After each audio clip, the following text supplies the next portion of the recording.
प्रधानमंत्री नरेंद्र मोदी ने आज उत्तर प्रदेश के जेवर में नोएडा एयरपोर्ट के फेज 1 का उद्घाटन किया। 4 फेज वाले इस इंटरनेशनल एयरपोर्ट के चौथे चरण का काम पूरा होने के बाद यह एशिया का सबसे बड़ा एयरपोर्ट हो जाएगा। प्रधानमंत्री मोदी ने 25 नवंबर 2021 को इस एयरपोर्ट की नींव रखी थी।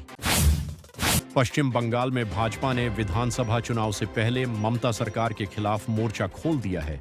केंद्रीय गृह मंत्री अमित शाह ने आज एक आरोप पत्र के जरिए तृणमूल कांग्रेस के 15 साल के शासन को अराजकता और भ्रष्टाचार का युग बताया। उन्होंने कहा कि यह चुनाव केवल सत्ता परिवर्तन का नहीं, बल्कि बंगाल की आत्मा को बचाने और इसे भयमुक्त बनाने का चुनाव है।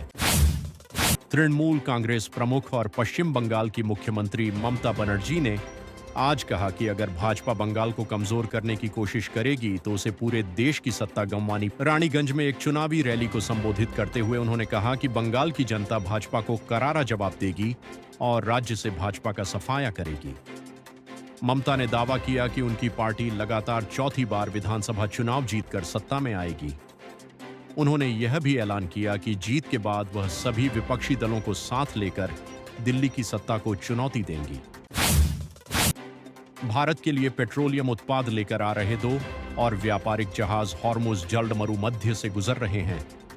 भारतीय नौसेना के युद्धपोत इन्हें सुरक्षा देने के लिए स्टैंड बाय पर तैनात हैं। सूत्रों के अनुसार आने वाले समय में ऐसे और जहाज इस मार्ग से गुजरेंगे। ईरान इजराइल जंग के 28 दिन बाद अब हूती विद्रोही भी इसमें शामिल हो गए हैं।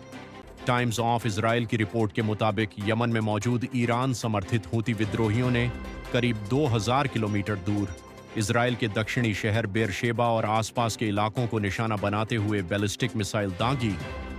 इजरायली सेना ने इस मिसाइल को हवा में ही नष्ट कर दिया। मौजूदा जंग में यमन से इजराइल पर यह पहला हमला है। नेपाल के पूर्व प्रधानमंत्री केपी शर्मा ओली और पूर्व गृह मंत्री रमेश लेखक को आज सुबह गिरफ्तार कर लिया गया। यह गिरफ्तारी पिछले साल हुए जेएनजी प्रोटेस्ट के मामले में हुई है। यह कार्रवाई उस समय हुई जब कल ही बालन शाह ने नेपाल के नए प्रधानमंत्री के तौर पर शपथ ली है। इस मामले में दोनों नेताओं को 10 साल तक की सजा हो सकती है। ईरान के साथ युद्ध में अमेरिका ने टॉमहॉक क्रूज मिसाइलों का इस्तेमाल किया है। इसे अमेरिकी हथियारों के जखीरे का अहम हथियार माना जाता है। वॉशिंगटन पोस्ट के मुताबिक 4 हफ्तों में 850 से ज्यादा मिसाइलें दागी गईं। अनुमान है कि अमेरिकी नौसेना के पास लगभग 4000 टॉमहॉक मिसाइलें थीं। अगर यह सही है तो टॉमहॉक मिसाइलों का करीब 1/4 हिस्सा खत्म हो चुका है। एक टॉमहॉक मिसाइल बनाने में करीब 2 साल लगते हैं। एक्सपर्ट्स के अनुसार कमी पूरी करने में कई साल लगेंगे। इस हफ्ते सोने चांदी के दाम में गिरावट रही। सोना हफ्ते भर में 4276 रुपए गिरकर 1.43 लाख रुपए प्रति 10 ग्राम पर पहुंच गया। बीते हफ्ते यह 1.47 लाख रुपए पर था। वहीं चांदी 10,717 रुपए गिरकर 2.32 लाख किलो से 2.21 लाख रुपए पर पहुंच गई है। देश में जारी गैस संकट के बीच केंद्र सरकार ने आज कॉमर्शियल एलपीजी सिलेंडर के एलोकेशन कोटा को 50% से बढ़ाकर 70% कर दिया है। इस फैसले का फायदा उन उद्योगों को मिलेगा जो पूरी तरह एलपीजी पर निर्भर हैं। सरकार ने कहा है कि स्टील, ऑटोमोबाइल, टेक्सटाइल और केमिकल जैसे ज्यादा लेबर वाले सेक्टर को प्राथमिकता दी जाएगी। एमएस धोनी आईपीएल 2026 से शुरुआती 2 हफ्ते बाहर रह सकते हैं। चेन्नई सुपर किंग्स के पूर्व कप्तान इस समय मांसपेशियों में खिंचाव के कारण रिहैब से गुजर रहे हैं। सीएसके की एक सोशल मीडिया पोस्ट में बताया गया है कि उन्हें काफ स्ट्रेन यानी पिंडली में खिंचाव है। अगर धोनी पूरे 2 हफ्ते यानी 14 दिन तक बाहर रहते हैं तो वो कम से कम 3 मैच नहीं खेल पाएंगे। सीएसके का पहला मैच 30 मार्च को गुवाहाटी में राजस्थान रॉयल्स के खिलाफ है। आईपीएल 2026 का दूसरा मुकाबला रविवार को मुंबई वानखेड़े स्टेडियम में खेला जाएगा। इस मुकाबले में मुंबई इंडियंस और कोलकाता नाइट राइडर्स की टीमें आमने सामने होंगी। 5 बार की चैंपियन मुंबई और 3 बार की चैंपियन कोलकाता की टीमें अपने पहले मैच की शुरुआत जीत के साथ करना चाहेगी। दोनों ही टीमों के बीच बराबर की टक्कर रहती है। ऐसे में मैच रोमांचक होने की उम्मीद फैंस को रहेगी।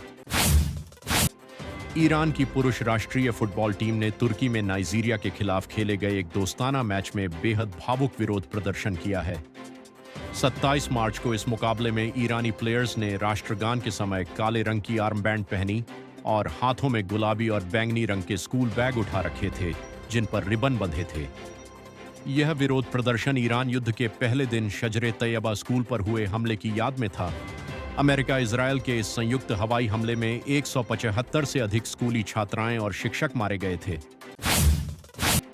मध्य प्रदेश विधानसभा में नेता प्रतिपक्ष उमंग सिंघार ने बस हादसे के बाद मुआवजा नीति पर सवाल उठाया है। उन्होंने राज्य सरकार से पूछा है कि अलग अलग हादसों में मृतकों के परिजनों को अलग अलग मुआवजा क्यों दिया जाता है।